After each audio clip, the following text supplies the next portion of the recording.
Okay. Hope you'll just come in. Okay. So welcome everybody. Kind of rainy, yucky day out there, so it's nice you guys all made it out. So we're very privileged to have Professor Feng Yao from University of West Virginia. He's in the economics department, and this is a seminar that's actually Feng is a visitor of the economics department here at the University of Miami. So we've got Chris Parmenter from the department over there, and hopefully some others that are on their way over. But as you'll see, that even though it's Feng's in an econ department, a lot of what he does really bridges the world of sort of mainstream statistics as well. So I'll give you a little bit of a background about Feng. So he's got a bachelor's degree in trade and economics from Renmin University, is that correct? In China. And then he did his Ph.D. in economics at Oregon State. He then moved to the econ department at the University of North Dakota for 3 years till 2007. Went back to China at the Chinese University of Hong Kong as in the econ department for a year, and then came to West Virginia after that, and has been there since 2008. He's got a variety of different areas of interest. He broadly speaking, he works in sort of non-parametric and semi-parametric regression, something called frontier estimation, which I guess is more of an econ-specific kind of research area, and some work on variable selection as well, and sort of broadly speaking, econometrics and applied econometrics. So today he's going to speak on something that actually a number of us in the department do some work on in variable selection, but a non-parametric R-squared test for the presence of relevant variables. So welcome. Thank you very much. Thank you guys. Always pleased to present my paper in front of the statisticians. Look forward to your comments. This paper is together with Aman in Riverside, non-parametric R-squared test for the presence of relevant variables. So I want to give you a short introduction that motivates the paper and illustrate it's actually a pretty simple problem to tackle. And I want to introduce the R-square test based on non-parametric R-square estimator, which has been available for a while, say Samaroff, Annual Statistics, long time ago, 95. And we built onto that to propose our R-square test. Want to show what are the additional insight we obtained and obtain its properties, asymptotic properties, and illustrate the finite sample performance. I made the slides purposely short so that I will be pretty brief on the Monte Carlo study, just to illustrate you guys the main picture. The detailed tables are in the paper, and I want to draw conclusions and provide what I plan to work on in the next step. So here is a list. I believe it's a long list, but still a partial list of the literature over there. Non-parametric test is attractive because it has powers in all deviation from the null. There's a book by Lee and Racine about non-parametric econometrics that discuss several tests that's available. Hart, 1997, is a monograph that describes just the non-parametric test for functional form specification. Specifically, one can envision selection of tests for relevant variables can be constructed as well. I roughly classify them into the following category. The paper I listed here, Feng, Li, Zhen, Li and Wang, Li, Lavergne and Wang, Chao, Gu, et al. They focus on essentially conditional moment condition that is going to be used to construct hypothesis test. And still nowadays, that conditional moment condition are still being used in different setup like quantile regression test. And the other set of idea of constructing tests is based on the difference between some squared errors, say Mula 85, first proposed it, and Didi, Feng Li, and also include Holland Mann that use integrated sum of squared errors, and I think that's also in this category. The idea is sum of squared errors.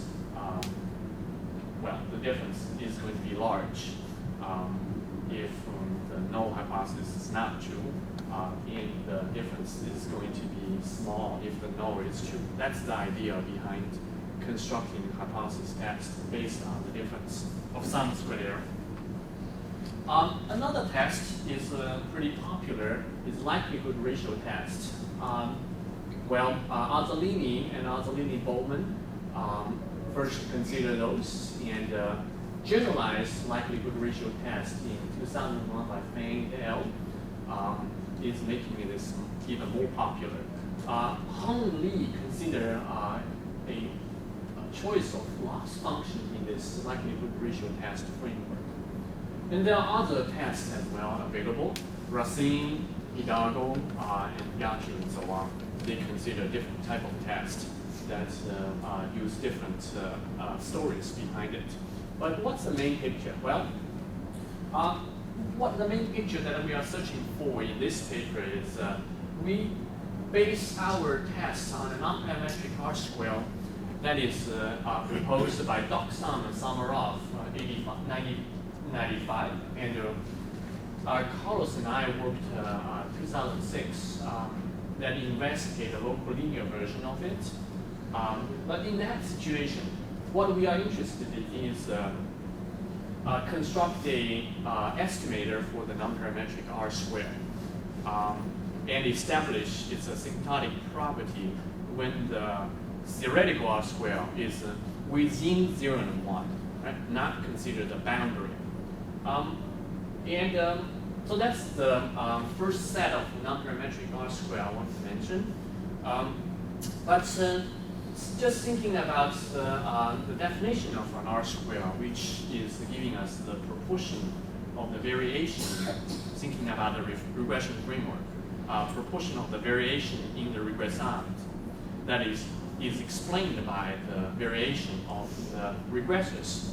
We understand, roughly speaking, if the regressor is not present, there's no variation brought to us by the regressors.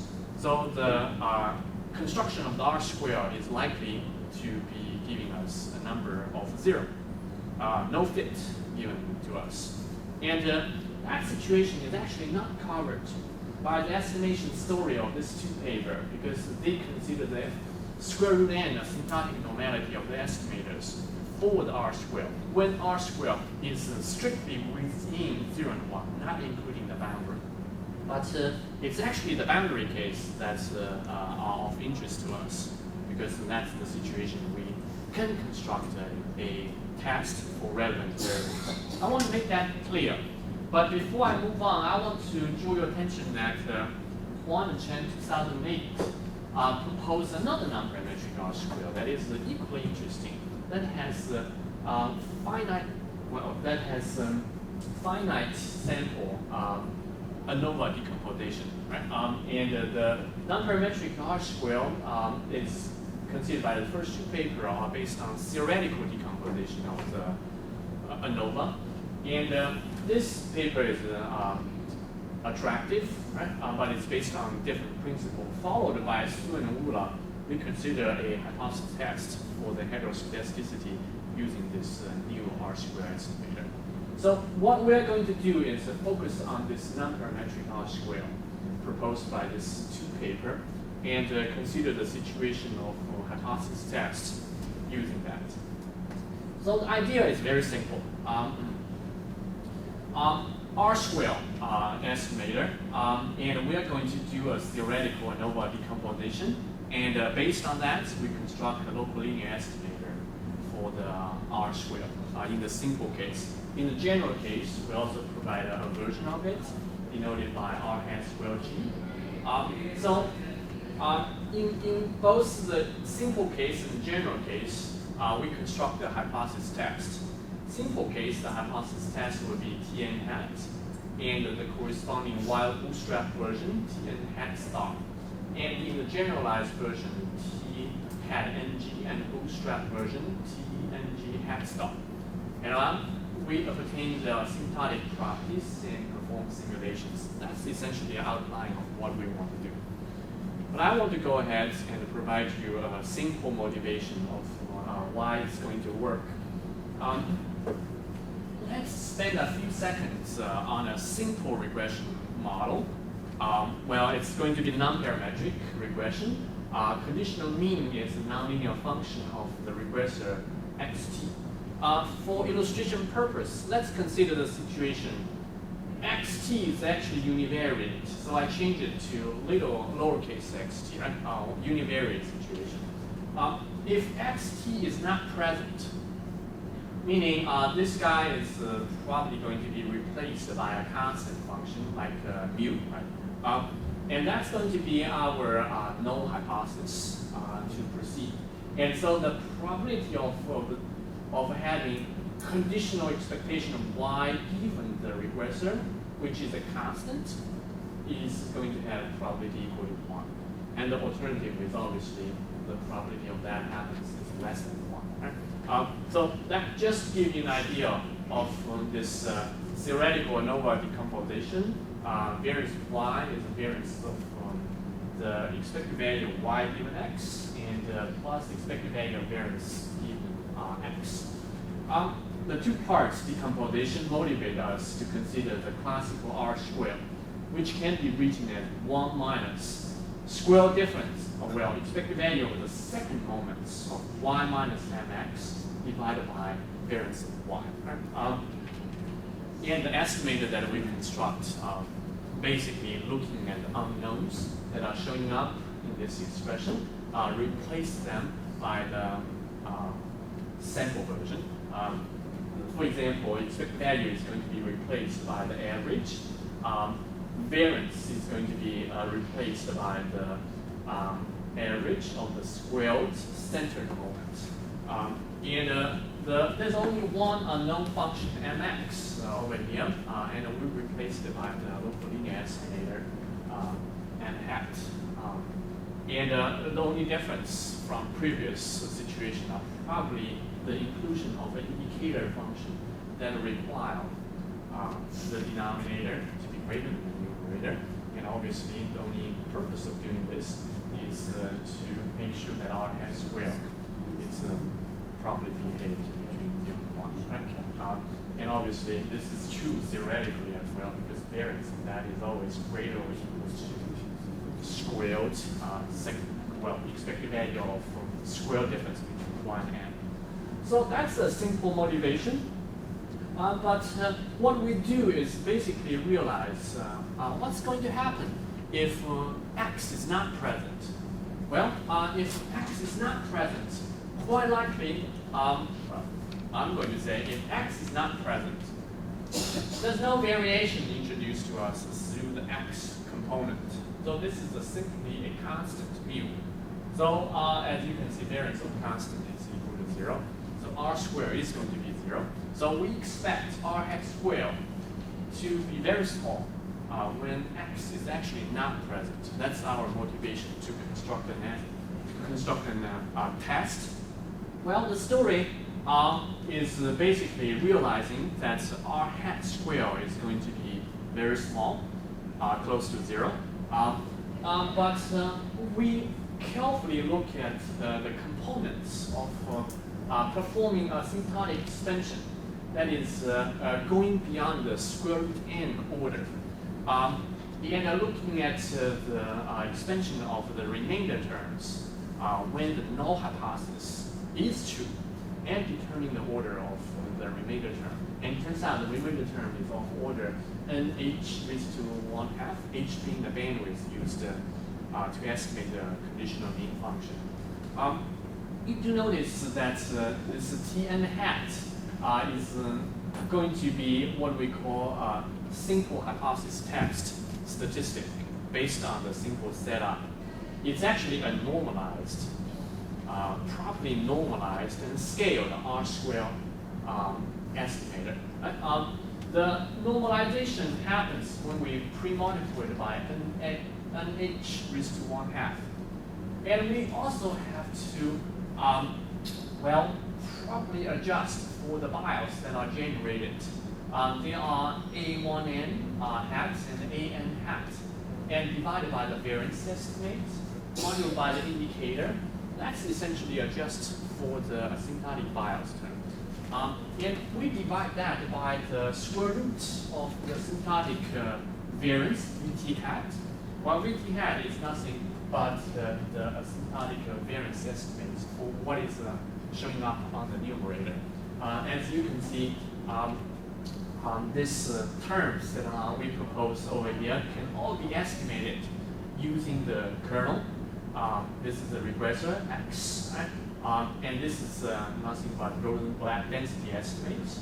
And absolute J tilde is going to be constructed using the non-parametric residuals YT minus n hat XT. So this can be very easy. To construct. So what we do is generalize this idea to the multiple regression framework. So still on the board for 1 second, when we have a xt that is multivariate, so two group of regressors are separated, x1t and x2t. They are of dimension d1 and d2 respectively. So what we want is trying to test whether a group of it, like x2t, is actually not contributing to the conditional mean function. If that's the case, we basically have x2t to be irrelevant. So our generalized null hypothesis will be framed by the probability of the conditional expectation y given capital XT. Capital XT has x1t and x2t is going to be the same as taking conditional expectation of yt given just the first group of regressors. So this is what we mean by x2t is irrelevant. So we basically say if the null, this general null hypothesis is true, we claim x2t is the irrelevant variable. That's the term we want to estimate. We want to test. And it's based on a generalized R-square that is easily obtained by looking at the decomposition of the second moments will be subtracted by the conditional expectation given just x1t. The only thing that one need to do to obtain this decomposition is to subtract the term that is equal to EYT given XT and add that term back. Then expand the square.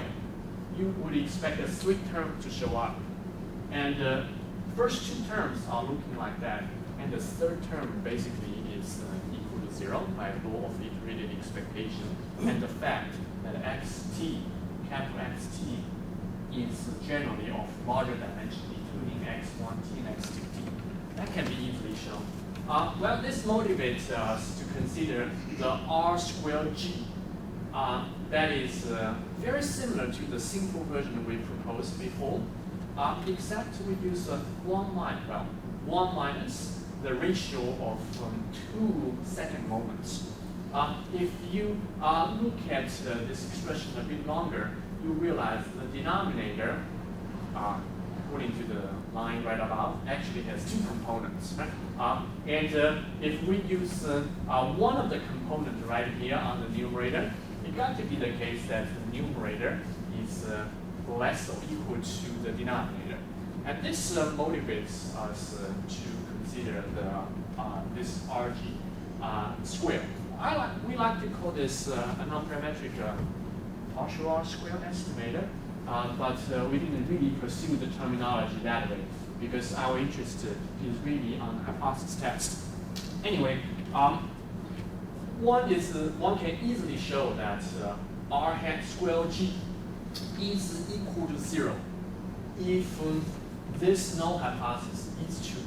If this is true, you simply stay on the boards and say this conditional expectation is equal to that. So it got to be that this ratio is equal to 1. And So RG hat squared is equal to 0. So that's the motivation. Well, the story for constructing the generalized R square estimator is again replace the unknown terms by its sample version. The expected value is replaced by the average. Well, again in the denominator. But we do have two nonparametric regression to consider. Number one is a longer regression that uses all regressors in the nonparametric regression. And I denoted by m hat xt. Right? It's also a linear estimator used here. And on the denominator, the unknown is replaced by another nonparametric regression, but use only the first group of regressors, which are assumed to be present in both null and alternative. So indicator function is retained for the same reason that it's possible in finite sample this thing in the brackets may not be within 1 and 0. And so we make sure that it's properly behaved within that range. The strategy of constructing the hypothesis test is very similar to the univariate case. Because under the null hypothesis, this R hat square G is likely to be 0. So as a consequence, if we follow the strategy of a symptotic normality argument for the R square G estimate, we are not going to obtain meaningful result because the square root n asymptotic normality holds only when the R square G is within 1 and 0. And in this case, we have to perform higher order expansion to obtain the symptotic normality. This TNG hat exactly does that. It performs the proper scaling and normalization for us. First of all, it's scaled by NH raised to 1/2 D, D being the dimension of capital XT, which is the total number of regressors in the regression. And R hat G square is defined in previous slides. That's our generalized R square G estimate. It has to normalize, there's a typo here, only one parenthesis, right? Only indicator, multiplied by A1 NG hat plus A NG hat, divided by the essentially average of square difference between Y and R hat.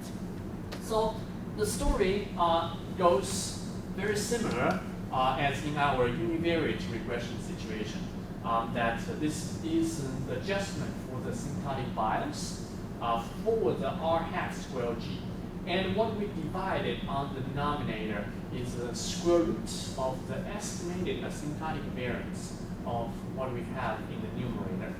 Again, indicator function is to guarantee that the denominator that we have over here is going to be greater than the numerator in the R hat square G estimator. And the bias term and the symptotic variance term can be calculated in a similar fashion. So that's the broad picture of constructing the hypothesis test, performing asymptotic expansion beyond the square root n order. I want to say that it has been demonstrated in the past that, well, if we stop at this stage, we already have a symptotic test available.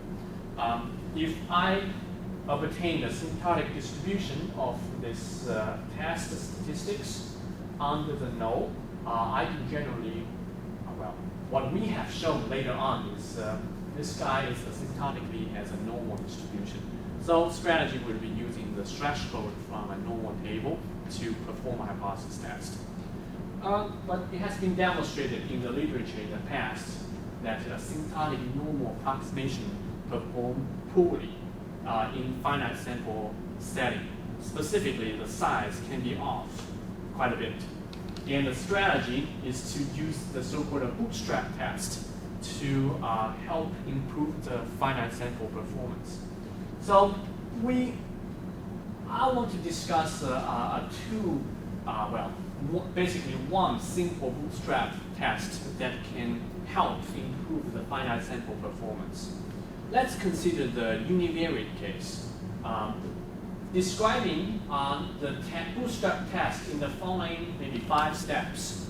First, you go ahead, imagine we have a univariate regression, and we are interested whether the univariate variable is present or not. So you go ahead and run a local linear regression to obtain m hat estimates for the conditional mean. So you go ahead and construct the difference between yt and m hat xt. That's going to be a vector of residuals t from 1 until n, a whole sample of estimated residual. So you can use a different strategy to generate the wild bootstrap errors. Call it epsilon t star. We pick an easy one, 2-point distribution. This is assigned in a standard fashion that assign fixed probability p, letting epsilon t to be a times epsilon t hat when a is equal to this number over here. This has been proposed a long time ago. This coefficient are determined in the statistical literature. And with another probability 1 minus p is going to be obtained as b times epsilon t hat. Well, p is specifically chosen to be that number. A simple calculation can enable us to obtain the following results about the wild bootstrap error. Using the 2-point distribution to calculate the expectation of epsilon t star, you can show very easily that expectation is equal to 0. Second moment is equal to nothing but epsilon t hat squared. And it's the second moment that motivate people to consider the wild bootstrap beyond the basic bootstrap, because the heteroscedasticity structure is maintained. But using this structure, one can also show that third moment is maintained as well. When you have the wild bootstrap error generated, set it aside. Step 2 is basically generate the bootstrap regressant yt star according to the node. And according to the node, it means the following. I'm going to construct yt composite in a composite fashion. First, the conditional mean of it is going to be the same as what we assume under the null hypothesis. Well, thinking about a simple univariate regression under the null hypothesis, the conditional mean is a constant. So the best way to estimate conditional mean is use a sample average. That's what we use. Right? So it guarantees that yt star satisfies the null hypothesis, no matter whether the null hypothesis is true or not. And second, we add on to it the wild bootstrap error, which has a 0 mean, obviously, for the given sample. This is going to be our bootstrap sample. So what do we do after we obtain the bootstrap sample? We perform the following several steps. First is an easy step that thinking out loud on this nonparametric R-square test. We need to estimate basically an R-square. R-square is, according to our previous slides in the simple setup, it's based on something. Well, this y bar is going to be estimated under the null model. This m hat is essentially the conditional mean estimates under the alternative model. So what we do when we do the bootstrap is we basically, hey, here is a bootstrap sample. Let's calculate the nonparametric R-square. Using this bootstrap sample, this mu hat star is what we are going to say, hey, this is estimates under the null hypothesis, right? And the residual is calculated as the difference between the between the bootstrap regressant and the estimates for the conditional mean under the null hypothesis. We have a star on it because I'm using my bootstrap sample now. And save it aside. And step 3 is basically perform a nonparametric estimation, calculate the conditional mean under the alternative hypothesis, which, well, xt is present, and construct a bootstrap error under the alternative hypothesis as the epsilon t b star. Well, obviously, what we do next is basically using those two guys, epsilon T null star and epsilon PP star, to calculate this T n hat star, the bootstrap of the test statistics, which is based on a nonparametric R-square estimate using bootstrap sample. Well, in the numerator, we have the difference, the residuals created using the alternative framework, and the denominator is the residual created using the null framework. That's basically follow the spirit of constructing nonparametric R-square. This is very similar steps, and the biases that shows up can be easily constructed using a very similar fashion. I want to point out that when we construct the test statistics, the A1n and A2n, as well as the asymptotic variance, are constructed using something we call the epsilon T null star. Right? That is going to be the residuals generated from the null model, basically. Right? This setup basically provides us a set, obtained for given bootstrap sample. I will have one given T n hat star. And obviously, the strategy of bootstrap will be repeat the process starting from our step 1, 2, 3, repeat the steps. 1, 2, 3, 4, repeat the above steps capital B times. B is generally large, say 399. And what you do is you calculate the p-values by comparing the initially calculated test statistics, which is T n hat, with the empirical distribution of your bootstrap test statistics. So the p-value of testing the null hypothesis is essentially calculated at the percentage of times, that the calculated, using T n hat as your threshold, how many times your bootstrap test statistics is going to exceed that. That's going to be a percentage. And obviously, that's a p-value, and if that value is small, less than the commonly selected value, like 0.1, 0.05, that gives us evidence that the null hypothesis is likely to be false. Well, those are the strategy of constructing bootstrap. And the slide here is a bit messy, but I want to simply say the following. If we have a multivariate regression framework, the only change really on the first step, basically to generate the wild bootstrap arrows, epsilon T hat star, we need to start from a estimated residual epsilon T hat. The strategy we use is we go ahead to use the nonparametric local linear estimation to estimate the conditional mean based on the full set of covariates and create the difference. And use that guide in the two-point distribution to generate the bootstrap error.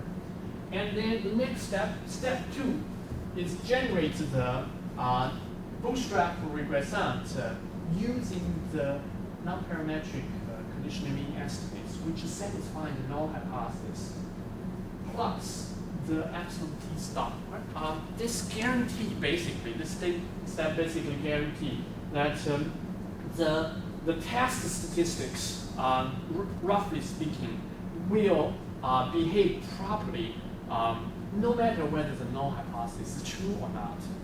That's the key step, I believe, by adding on to this YT star a conditional mean estimates that satisfy the null model. Right? And here is basically my bootstrap sample. We perform the same steps again, run a local linear regression under the null, calculate the residuals, and we also run this local linear regression on the full set of xt and save the residual as epsilon t star b. And the non-parametric test statistics in the Bootstrap version is calculated in a similar fashion, properly scaled and standardized. All the bias and symptotic variance is calculated in a similar fashion. I want to walk you guys through some simple set of conditions. I want to highlight which one are kind of normal, popularly used, which one are probably special for this set of tests we consider. Well, we do consider IID setup for simplicity. Maybe we should restrict our attention.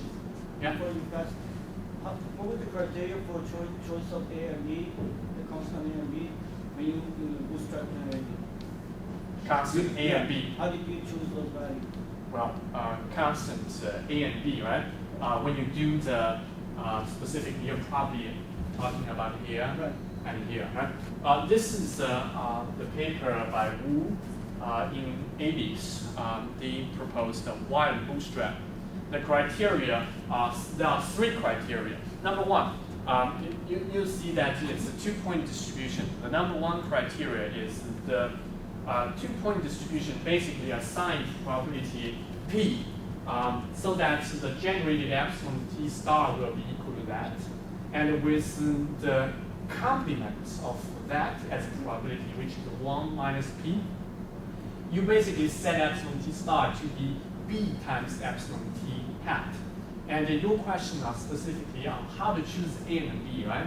My question is specifically why they choose these particular values. Why do they choose this particular value? That's a valid question addressed in their original paper in the following sense. There are three things they want to maintain. Number one, they want to make sure if there's a two-point probability, two-point distribution called F hat, right? And they want to make sure that the expectation taken on this epsilon T star using this two-point distribution is going to generate a zero mean. Right? The expectation has to be zero. The second thing they want to maintain is the second moments taken with respect to the epsilon t. Second moments, right? Using this ft hat is going to be the same as epsilon t hat squared. Well, their original paper actually required the third moments is equal to epsilon t hat to the third. So this gives them a set or the system of equations to solve for the A and B coefficient. So A and B coefficient are basically the one that guarantee that to be true. So this is a two-point distribution. In this area, why Bootstrap, the alternative way to generate this have been used, could assign the alternative way to pursue this, but this I follow the classical literature in performing this step.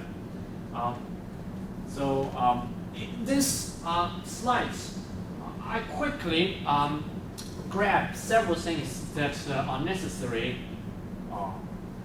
I should say several things that are sufficient for us to derive the asymptotic probabilities. IID setup is considered. The dimension of X is RD, and D we restrict our attention to less than 8. And well, this might be something that is a bit special, but I have to say this is for the technical reason. When D is greater than 8 in the symptotic analysis, I find out there are additional terms that shows up that I need to properly account for, which make the calculation a bit very messy. And when D is less than 8, the format of the test statistics is nice and easy. But I have to say this definitely limited the application of the approach. But for non-parametric regression, we probably rarely consider a situation where D is greater than 8 for the curse of dimensionality reason. Well, we do require the second moments of the square difference between yt and the conditional mean of y given x1 to be greater than 0, less than infinity. This is easy to understand. because this guy, when we construct the nonparametric R-square, actually shows up on the denominator. We want that to be bounded away from 0. We do need the second moments of absolute t to be bounded and greater than 0. I use this funny notation to indicate a function that has least order derivatives. Any order of derivatives of this function is going to be uniformly bounded from above. I require my density, marginal density of x1t, and the joint density of xt to be bounded, satisfying Lipschitz condition. Those are kind of standard in the nonparametric kernel regression literature. The conditional mean function to be bounded and smooth of certain order. So there's nothing special about the requirement that we made here. The only thing that I want to say a little bit is our assumption B3 require the bandwidth we used. H1n and Hn are correspondingly, well, in this case, we assume that the bandwidth for the first group of regressors are the same. For each element in the first group of regressors, we use H1n as its bandwidth. And for the xt, capital XT, which has two group of regressors, each element will have the same bandwidth as Hn.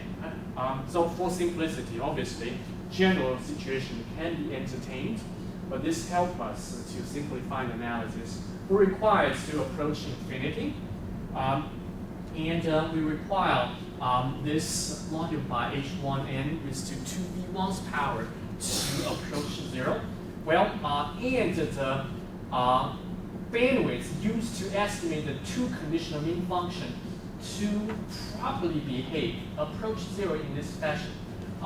This 1, 2, 3 conditions guarantee that, number one, the bandwidth approach 0, but it actually requires more than that. It requires the bandwidth approach 0 at a certain speed, such that it's not too fast, not too slow. Well, the condition that we impose right here is to guarantee that the first stage estimation, like the estimation of the conditional mean under the restricted null model, is not going to be giving us trouble in the second stage, meaning we properly control its magnitude by selecting different bandwidths in this two stage. Those are sort of standard in multiple stages of nonparametric regressions in order to minimize the impact of the first stage estimation. What we are requiring a little bit stronger relative to some other literature are probably this and that assumptions. Well, we require nh1n raised to 2d1, nhn raised to 2d approach infinity. It's possible, as I have mentioned, this is a set of sufficient conditions. It's possible to redo the proof and make the assumption to be just 1d1 and 1d here, which expand the choice of bandwidth we can consider here. But the analysis is going to be much longer. We assume higher order kernel for K1 and for K, they're bounded, compact supports, satisfying Lipschitz condition. Those are sort of standard assumptions. The conditional mean function is bounded and smooth under the using all the covariates, right? Those are definitely required to do kernel regression. And this condition listed as B6 is necessary because the analysis we used require actually uniform convergence of the nonparametric kernel estimates. And those set of conditions are pretty famous in the uniform convergence result. And the last condition is a bit strange. The D function, capital D function, is never introduced here yet. But I do assume there is going to be a capital D function that's continuous and has a forced moment. The capital D function is nothing but what we use in theoretical analysis to investigate what happened to the property of the tests under the Pitman local alternative, to investigate the local power of the test. Can I ask a quick question if you go back? Yeah. So what is the rationale for fitting a brute force surface smoother, MXT, rather than some sort of a structured approximation like an additive model? So that's what kind of limits you D less than 8. True. Right? So, True. so what, in which situations would, I mean, it's very hard to get that surface smoother to be a good approximation when, True. when the dimension, so why not do something structured? Well, I totally agree with you on that. There is, obviously, there is the additive modeling here available in the literature. That's actually something that I want to pursue next, to investigate a nonparametric R-square in the setup when we can assume additive structure on D. Well, to answer your question straightforwardly, this is indeed pretty strong, assume smooth conditions. And a simple, well, if you cast this question can be casted very easily on the nonparametric regression framework. Instead of full nonparametric conditional mean, why don't we impose additive structure on it? It's going to reduce the curse of dimensionality, for sure, and relax a bunch of things. But I do believe it comes at a cost. The additive structure is indeed additive, meaning each component is severable. So, for example, the interaction term, which interaction term should be used, is another question to investigate. But that's a good question to explore. So I'm going to work only on one set of theorems here that illustrate the performance of the test statistics under the general setup. The simple setup, I have first 6 theorems, investigate them in great detail. But I think this is pretty concise for our purpose. Under the assumption, like the null hypothesis to be true, the generalized test statistics is indeed converge to normal. So that's nothing but the symptotic normal distribution for the null hypothesis test statistics. Well, what I want to say is investigating the power of this test based on the Peterman alternative. Could you just remind me what T hat NG is? T hat NG, sure. Yeah, just remind me. Yeah, sorry about that. I know that it's get buried somewhere. So this is our equation. So that's your non-parametric approximation to the hitherto parametric R squared. Well, specifically, this R hat square G is a non-parametric estimator for R square G. What's R square G? R square G looks like this guy. Yeah, that's the So this is after some proper transformations, scale them, normalize them. So there are some additional work after it. So you need that scaling in equation 3 in the denominator and the factor in the numerator to get the convergence to normal 0, 1. To be standard normal. So you're basically multiplying, you're locating it correctly, and you're multiplying by the right constant to account for the variability and shift of the asymptotic center. variance or something. True. That's exactly right. But you're building up your theorem, I guess, from arguing that your non-parametric, your R star G, is converging to what it should, and that's what your B hypotheses are meant to guarantee. Is that right? A B hypothesis. On your previous slide. On my previous slides. Yeah, those are all B0 through. Well, B7. those are what I consider to be primitive assumptions that I'm going to require to be true, whether the null is valid or not. Well, it's basically based on this guy subtracted by that. Well, obviously the difference is going to be small. And well, as I had mentioned, if you multiply this by square root n, in the past there has been result for this to converge to a normal distribution when the RG is belong to 0 to 1, not including 0 and 1. As I had mentioned, the idea of constructing a hypothesis test is exactly looking at what happened if it is equal to 0. So that's the idea of performing the additional expansion that we had relative to doc sum and summer off. So in the paper, we actually perform some, the test, the R-square that we consider here is different from theirs.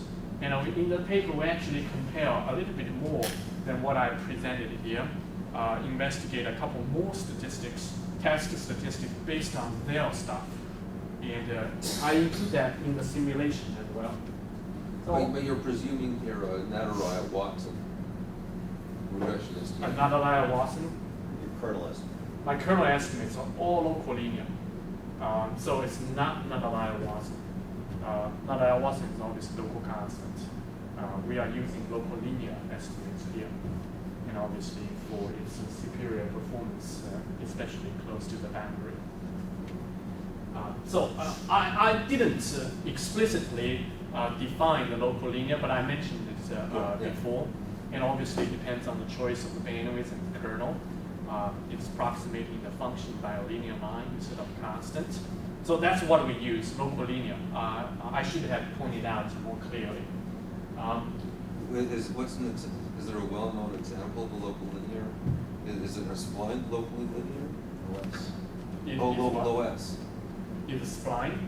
Well, spline is approximating the function differently.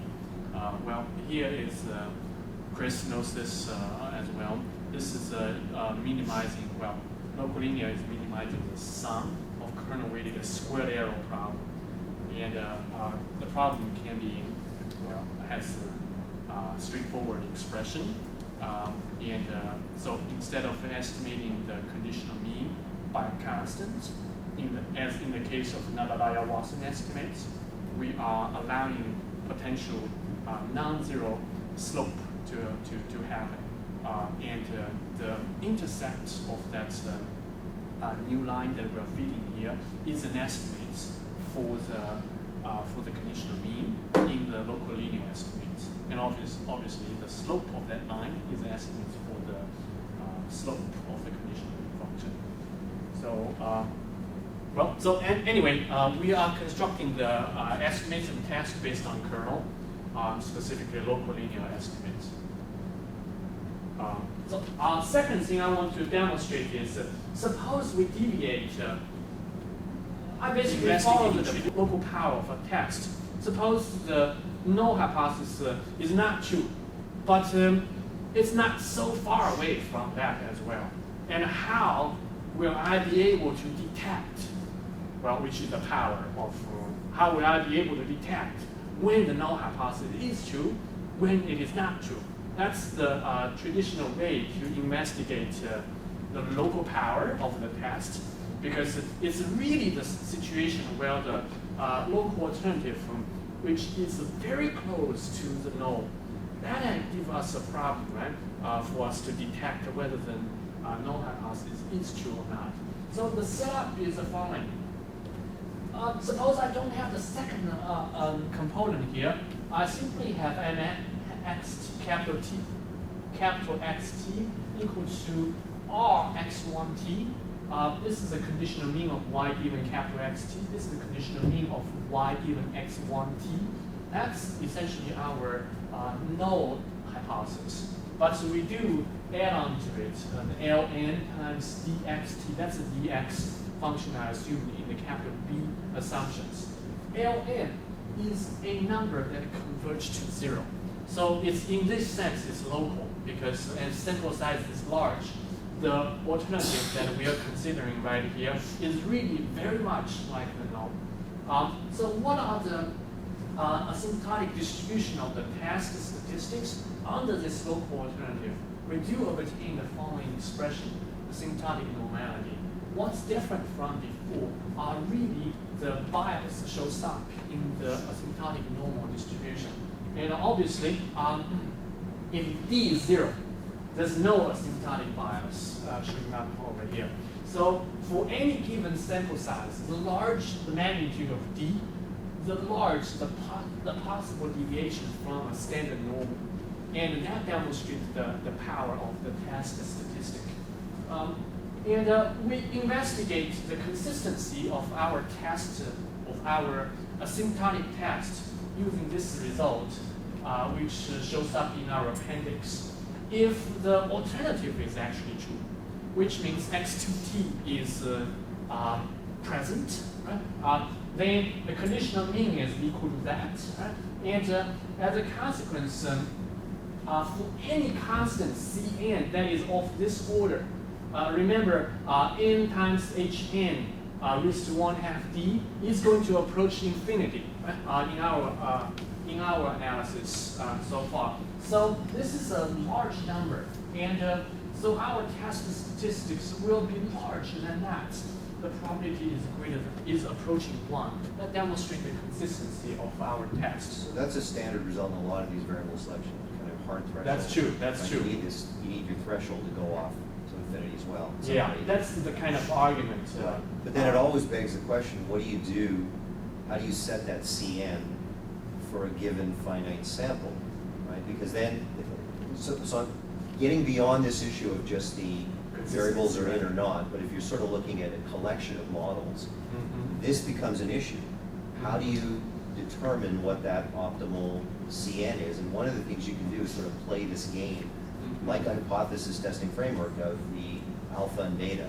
You know, the overfitting and underfitting probabilities, map them to type 1 and type 2 errors, and sort of guarantee one is below some level while you minimize the other. So you can play these kind of Neiman-Pearson kind of games. I see. Because I mean, this is always going to be the problem. What do you do in a given situation for CN? And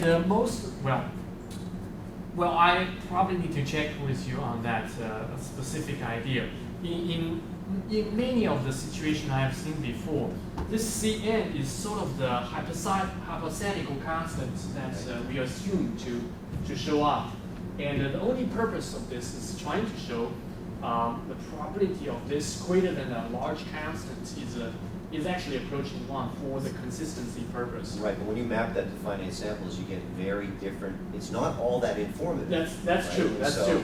You have to have some way of saying, what am I going to do in a real data set? In a real data set. That's a good question. I don't have a answer for that, and so I would love to hear more about the insights on this in a specific finite sample setting. I did something with Jun Shao back in the early 2000s. Right? It was a paper in JSPI.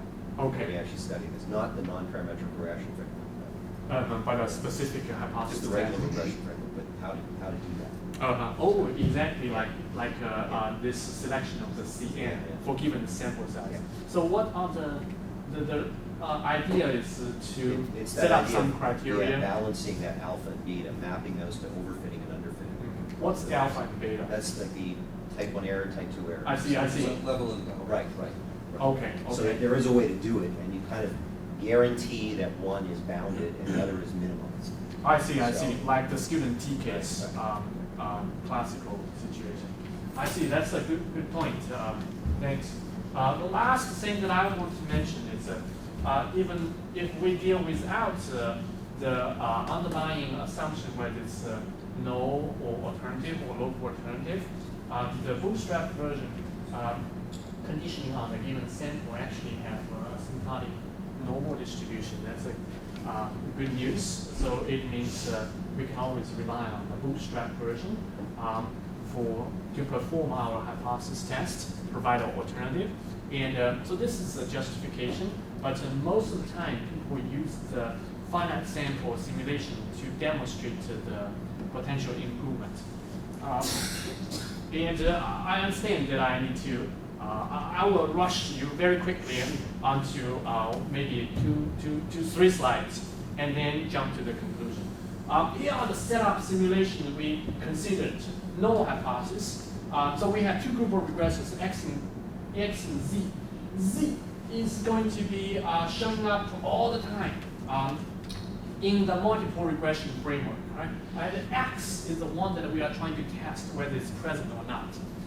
we actually generate data in a standard fashion, but we entertain the following simple idea, simple model.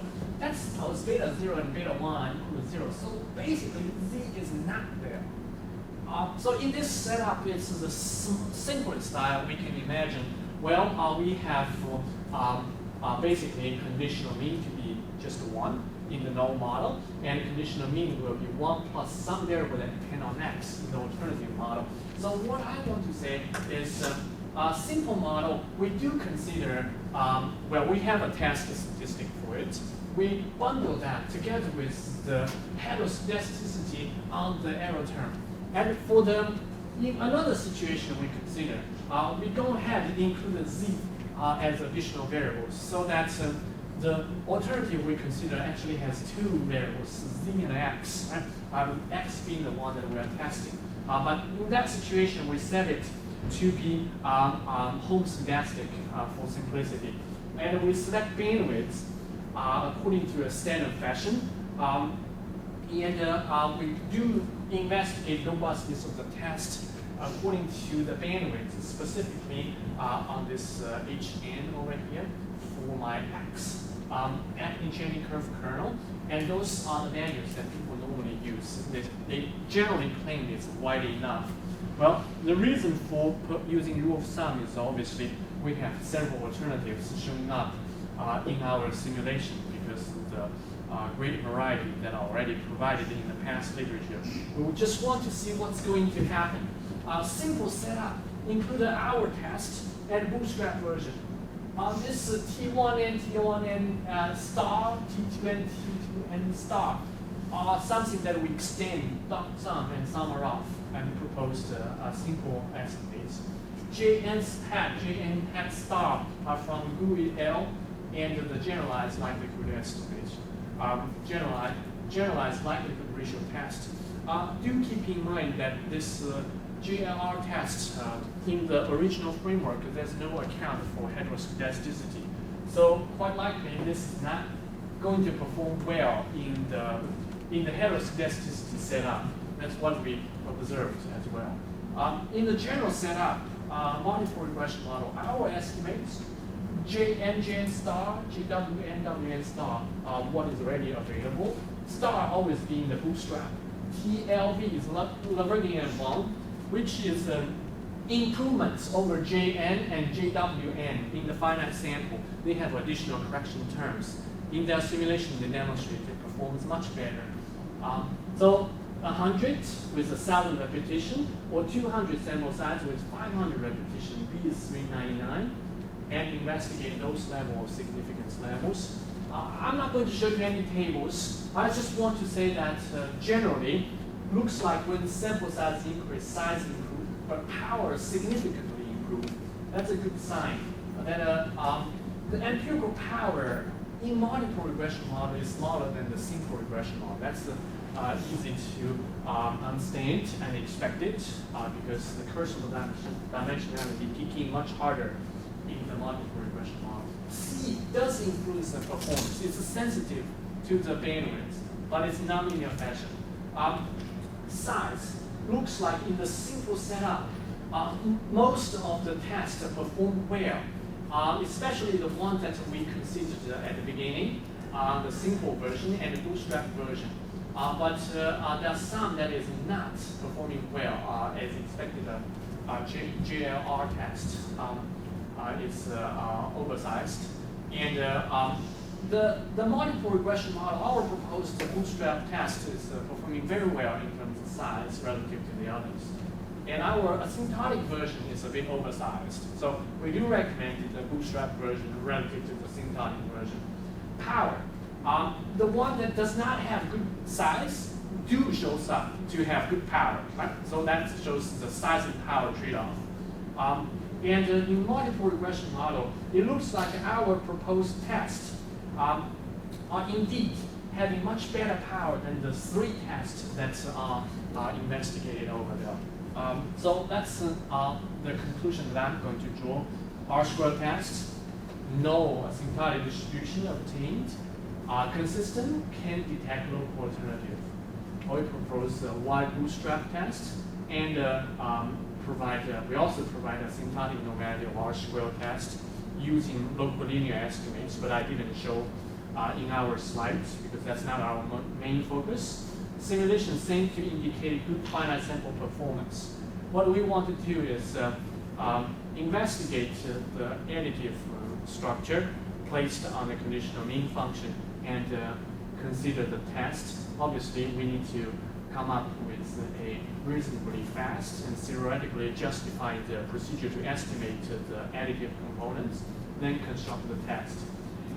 But we are encouraged that this test seems to point out good directions in the first preliminary situation.